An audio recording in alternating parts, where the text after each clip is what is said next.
آج کی یہ داستان کوئی فلمی سین نہیں، یہ ایک حقیقت ہے اور میرے ایک شہزادے ویر ISI کے گمنام کی داستان ہے۔ خود بھی سنیں اور اپنے دوستوں کے ساتھ بھی شیئر کریں۔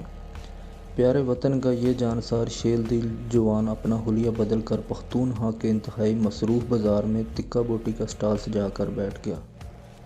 وہ سارا دن تکے لگاتے اور مطلوبہ اشخاص پر گہری نظر رکھتے۔ 3 ہفتوں سے زیادہ کا عرصہ گزر چکا تھا، وہ کئی مشکوک افراد کو شارٹ لسٹ کر چکے تھے، مگر ٹارگٹ ابھی تک لا حاصل تھا۔ مگر ایک دن ان کا شکار ان کی عقابی نظروں میں آ ہی گیا۔ انہوں نے اپنی ذہانت اور پیشہ ورانہ صلاحیت کے بل بوتے پر مطلوبہ شخص کا پتہ لگا لیا۔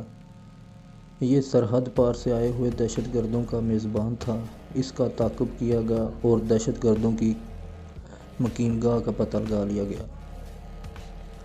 یہ تیمر گراں اپردیر کا انتہائی دشوار گزار اور پرخطر علاقہ تھا، جہاں دشمن اپنی بھرپور تیاری کے ساتھ موجود تھا۔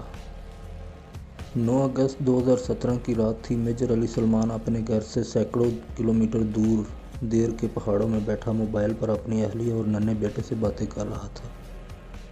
بیٹا بار بار بابا سے جلدی گھر آنے کی ضد کر رہا تھا اور میجر علی نے وعدہ کیا کہ وہ جلد ہی واپس آئے گا۔ 9 اگست 2017 کی دوپہر علی سلمان کو اطلاع ملی کہ ایک درے میں دہشت گرد خفیہ ٹھکانہ بنا کر علاقے میں حملہ کرنے کی منصوبہ بندی کر رہے ہیں۔ میجر علی سلطان نے فوراً حوالدار غلام نذیر شہید، حوالدار اختر شہید اور سپاہی عبدالکریم شہید کو ساتھ لے کر دہشت گردوں کے خفیہ ٹھکانے کا گھیرا کر لیا۔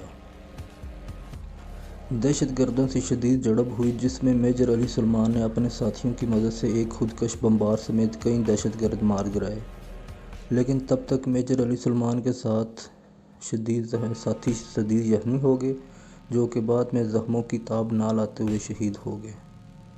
اسی دوران ایک خودکش بمبار عمارت سے نکل کر آبادی کی طرف دوڑا۔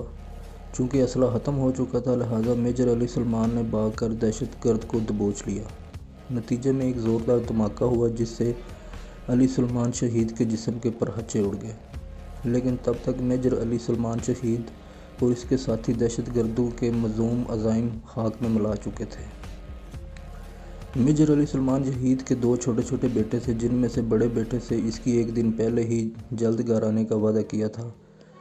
اگر میجر علی اور سلمان ان کی ٹیم ہم پر اس طرح جان نچھاور نہ کرتے، خودکش بمبار کو وہیں پر ختم نہ کرتے اور وہ کسی مسجد یا کسی اسکول یا بازار میں پھٹتے، تو ہمارے علاقے میں کتنے جنازے اٹھتے، کتنے گھر اجڑ جاتے، سوچتا ہوں تو کانپ جاتا ہوں۔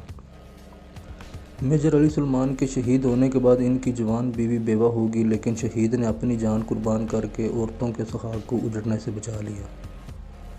فوج سے بغض چند بے غیرت لوگوں اور گٹھیا سوشل میڈیا کے دانشوروں کا تو ہو سکتا ہے، لیکن جب ایسے واقعات دیکھتا ہوں تو دل گواہی دیتا ہے کہ یہ فوج ہی محبت کے لائق ہے۔ یہی ہماری محافظ ہے اور محسن ہے، اور جو کوئی مجھے ان سے نفرت اور دشمنی کرنے کا کہے، وہی میرا اصل دشمن ہے۔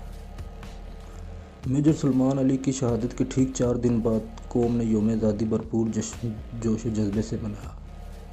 اے راہ حق کے شہیدو، وفا کی تصویرو، تمہیں وطن کی ہوائیں سلام کہتی ہیں، سلام کہتی ہیں۔